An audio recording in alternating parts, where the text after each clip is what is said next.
Mes chers compatriotes, comme vous le savez, la Communauté économique des États de l'Afrique de l'Ouest, CEDEAO, a prononcé hier, 9 janvier 2022, des sanctions contre le Mali lors du sommet d'Accra. La lecture des communiqués de la CEDEAO et de l'UEMOA donne le sentiment que la complexité de la situation du Mali n'a malheureusement pas été prise en compte.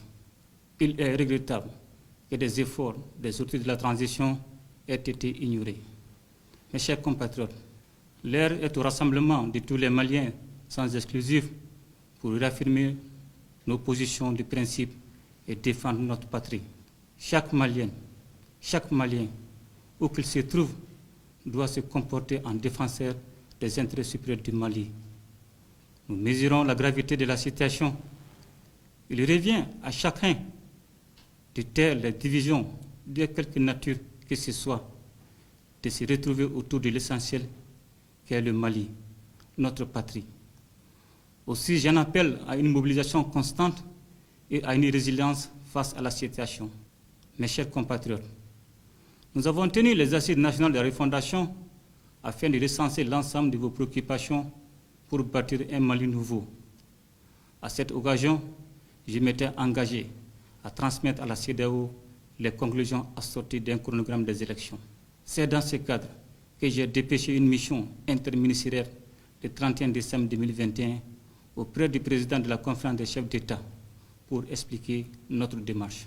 Mes chers compatriotes, l'histoire sociopolitique de notre pays nous a prouvé à maintes reprises qu'il nous fallait impérativement revoir en profondeur notre système afin d'éviter un éternel recommencement.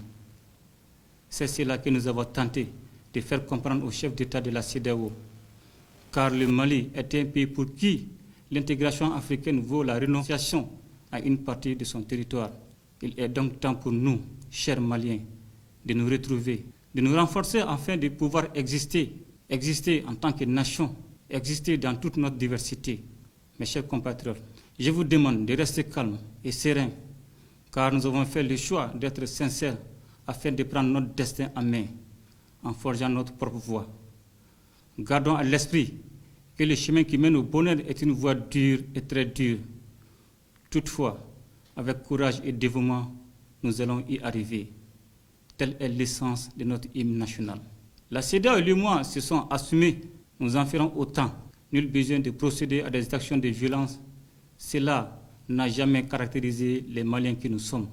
Nous avons espéré qu'avant la conférence extraordinaire de la CEDEAO, un examen minutieux serait fait du chronogramme soumis et une période serait donnée pour discuter sur notre proposition avant de se prononcer. Je dois vous dire que même si nous regrettons le caractère illégitime, illégal et inhumain de certaines décisions, le Mali reste ouvert au dialogue avec la CEDEAO pour trouver un consensus entre les intérêts supérieurs du peuple malien et le respect des principes fondamentaux de l'organisation. Notre engagement pour un retour à l'ordre constitutionnel normal, apaisé et sécurisé n'a jamais failli.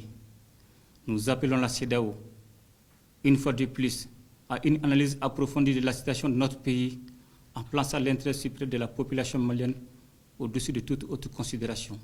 Mes chers compatriotes, j'ai bien conscience des inquiétudes quant aux conséquences de ces mesures, mais je tiens à vous rassurer que des dispositions sont prises pour faire face à ces défis et que les actions d'approvisionnement se poursuivront.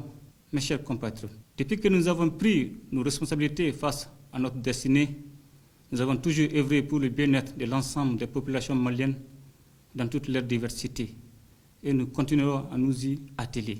Maliennes, Maliens, je ne saurais terminer sans vous exhorter à davantage de solidarité et de résilience face aux nombreux défis de l'heure. Ensemble, nous bâtirons le Mali de demain. Qu'Allah bénisse le Mali et protège les Maliens.